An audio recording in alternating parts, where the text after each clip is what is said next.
أعوذ بالله من الشيطان الرجيم.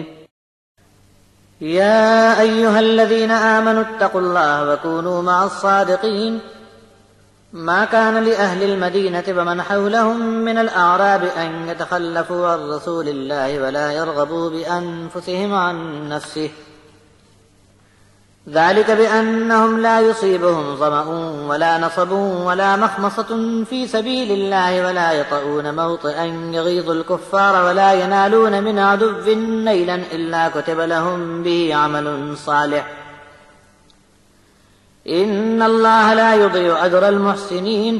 ولا ينفقون نفقة صغيرة ولا كبيرة ولا يقطعون واديا إلا كتب لهم ليجزيهم الله أحسن ما كانوا يعملون.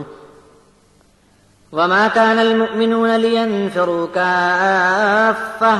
فلولا نفر من كل فرقة منهم طائفة ليتفقهوا في الدين ولينذروا قومهم إذا رجعوا إليهم لعلهم يحذرون. اے ایمان والو، اللہ کی نافرمانی سے ہر طرح بچتے رہو اور سچوں کے ساتھ مل کر رہو۔ مدینہ طیبہ کے رہنے والوں کی اور اس کے آس پاس کے دیہات کے رہنے والوں کی یہ حالت تو کبھی نہ ہونی چاہیے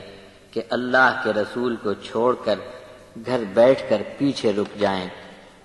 اور انہیں زیبا نہیں کہ اللہ کے رسول کی جان سے بے پرواہ ہو کر اپنی جان کی فکر میں لگ جائیں۔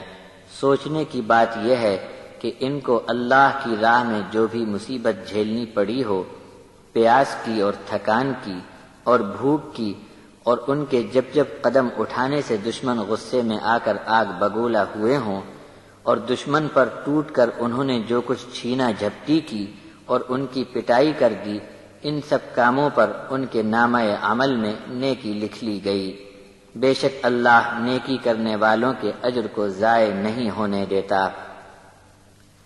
اور اس مہم میں جو کچھ بھی چھوٹا بڑا خرچ انہیں کرنا پڑا اور جس میدان اور گھاٹی میں انہیں قدم رکھنے پڑے، ان سب کاموں کو لکھ لیا گیا ہے تاکہ ان کے ہر اچھے عمل کا بدلہ انہیں دیا جائے۔ ایمان والوں کے لیے مناسب نہیں کہ سب کے سب نکل پڑیں، بلکہ ایسا کیوں نہ کریں کہ ہر آبادی سے ایک ٹکڑی دین کی سمجھ بوجھ حاصل کرنے کو نکلے، اور جب اپنی بستی کے لوگوں کی طرف واپس لوٹ آویں تو اپنی برادری کو چوکنا کر دیں، اور اللہ کی ناراضی سے بچنے کا طریقہ اپنے علاقے کے لوگوں کو تعلیم کریں تاکہ یہ لوگ بھی اپنے بچاؤ کی فکر کریں۔